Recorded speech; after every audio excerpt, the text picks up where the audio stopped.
Hi, my name is Dr. Jay Greenstein, and I am the founder and CEO of Sport and Spine Rehab. I'm so thankful that you're here today to listen to this taped webinar, Evidence-Based Alternatives for Opioids. We start today with the story of Michael Duran. Michael Duran, an outstanding baseball player and also an outstanding student, known by his friends and family as the Einstein Jock, was playing soccer with his friends one day during the baseball offseason. Unfortunately that day, Michael sprained his knee. He subsequently went to his physician, who prescribed OxyContin.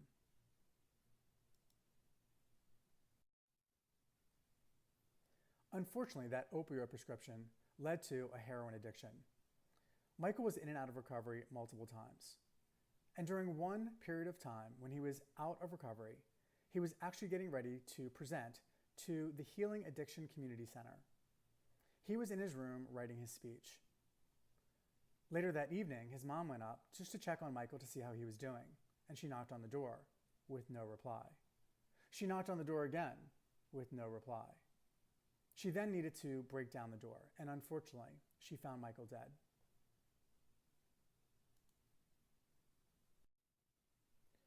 Michael Duran did not have to die. Michael Duran was a victim of a pain medication that led to an addiction and ultimately his death. This is happening throughout our country today. In his speech that his mom read, one of the last lines he said was that he was lucky to be here today at all because I have cheated death more times than I can count. Based on the data, we know that there is a problem with opioid addiction and the use of pain relievers among student athletes. In 2014, 467,000 adolescents were current non-medical users of pain relievers, with 168,000 having an addiction to prescription pain relievers. In 2014, according to the Journal of Child and Adolescent Substance Abuse, high school athletes are the most at risk for getting hooked on pain pills. 12% of the boys and 8% of the girls admitted to abusing painkillers, including codeine and morphine. This represented an increase over previous years. And they're not typically getting their pills from a drug dealer. Instead, many of them are getting their drugs after being prescribed by a doctor. The problem with opioid addiction does not stop at the high school level. In a study performed by the NCAA, they found that 23% of athletes were using pain medications with a prescription and 6% were using without a prescription. These two young men, Akron Zips football players, Tyler Campbell and Chris Jacquemain, also were utilizers of opioid pain medications, which ultimately led to heroin addiction and, unfortunately, their deaths. According to the 2016 report from the American Society of Addiction Medicine, 1.9 million have a substance abuse disorder involving prescription pain relievers. Many times, addiction will lead to death. And according to this chart from the National Institutes on Drug Abuse, this is the national overdose death rate from 2001 to 2014. And this is specifically due to opioid pain relievers. Over 18,000 people died in 2014 due to opioid pain relievers.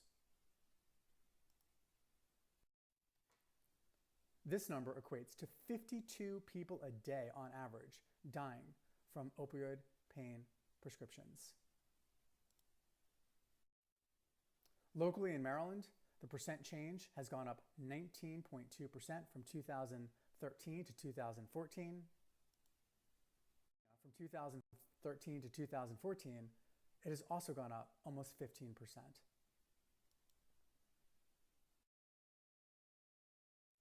What are policymakers saying about this crisis?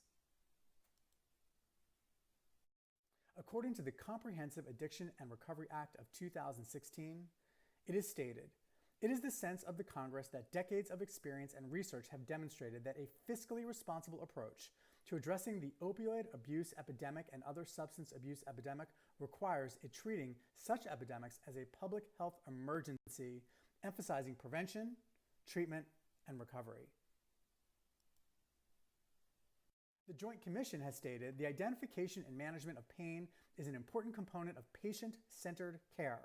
Patients can expect that their healthcare providers will involve them in their assessment and management of pain. Both pharmacologic and non-pharmacologic strategies have a role in the management of pain. The following examples are not exhausted, but strategies that may include the following. Non-pharmacologic strategies. Physical modalities, for example, acupuncture therapy, chiropractic therapy, osteopathic manipulative treatment, massage therapy and physical therapy, relaxation therapy, and cognitive behavioral therapy. The CDC has come out and stated non-pharmacologic therapy and non-opioid pharmacologic therapy are preferred for chronic pain.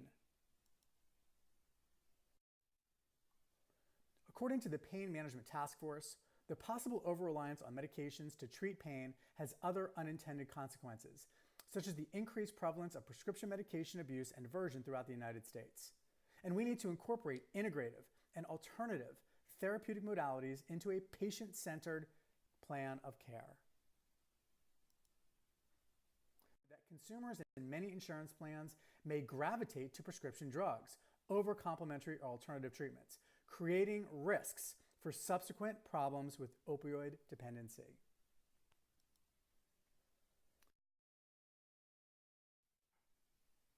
In 2015-2016, the Samueli Institute's Chronic Pain Breakthrough Collaborative reported 3 favorable outcomes for the treatment of chronic pain patients with complementary integrative medicine: a decrease in the number of patients relying on opioids for chronic pain, an increase in the number of patients using non-pharmacologic treatments and self-care therapies for pain, and an increase in the quality of life and patient function.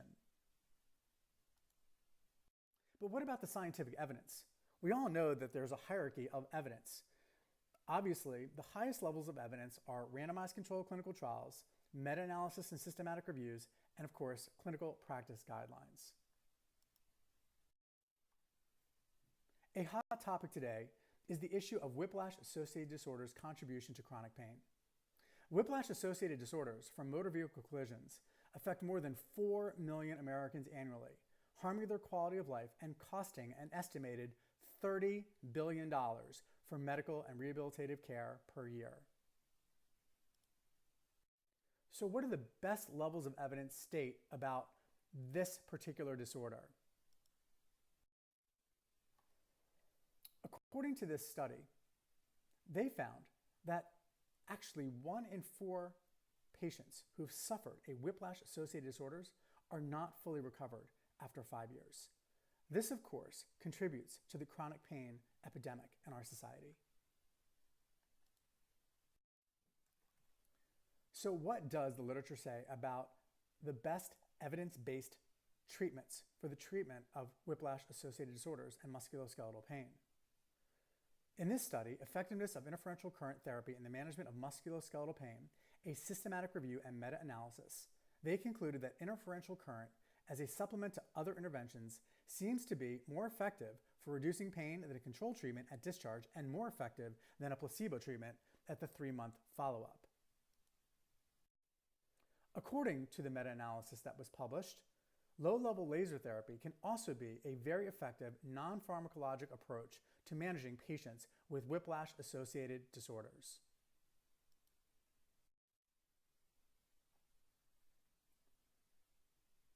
So what did the Cochrane study, Acupuncture for Neck Disorders, conclude? Individuals with chronic neck pain who received acupuncture reported better pain relief immediately after treatment and in the short term compared to those who received sham treatments. Individuals with chronic neck pain who received acupuncture reported better pain relief and improvement in disability in the short term than those who were on a wait list. What about chiropractic manipulation? In the Clinical Practice Guideline, Enabling Recovery from Common Traffic Injuries, published by the Ontario government, here's what they found.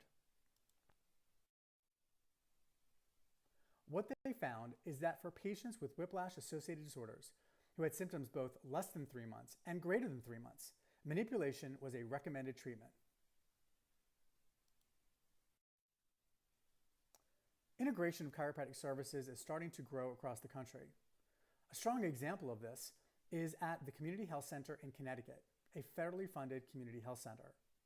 Darren Anderson, the Vice President and Chief Quality Officer, has stated this: "We have heard evidence and embraced the need to reduce our reliance on prescription opioid medication for pain.